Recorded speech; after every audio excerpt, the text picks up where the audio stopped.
प्रणाम सब गोटे के। हम मंजू मिश्रा आइ अहाँ सबके बीच एकटा होली के गीत लऽ कऽ उपस्थित छी। कोशिश करै छी अहाँ सबके नीक लागत। जँ कनियो नीक लागत तऽ वीडियो के लाइक शेयर जरूर कऽ देबै। कमेंट कऽ के बतायब जे केहन लागल। और एहना सुंदर सुंदर गीत सुनै के लेल हमर चैनल के सब्सक्राइब जरूर कऽ लेब। तऽ चलू सब गोटा सुनै जाओ। जमुना तट जमुना तट कृष्ण खेलत होरी। जमुना तट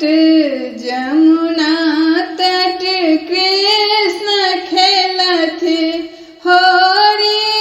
जमुना तट किनका के पहिरन पियर पीताम्बर।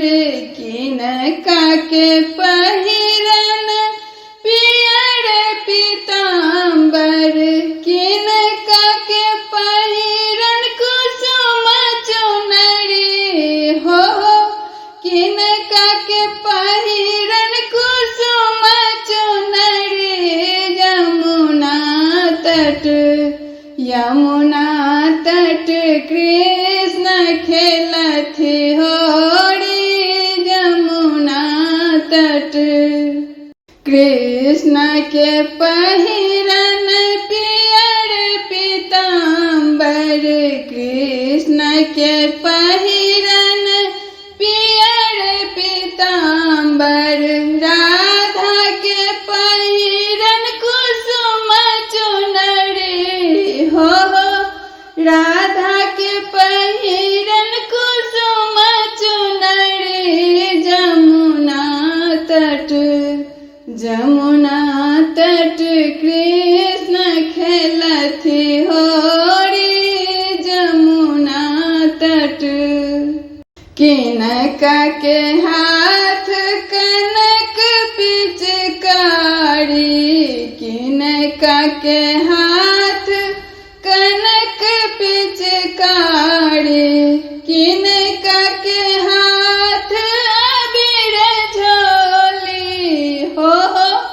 किनका के हाथ अबीर झोली। जमुना तट जमुना तट कृष्ण खेलत होरी। जमुना तट किनका के भीजन पियर पीताम्बर। किनका के भीजन पियर पीताम्बर। किनका के भीजन कुसुम चुनरी हो।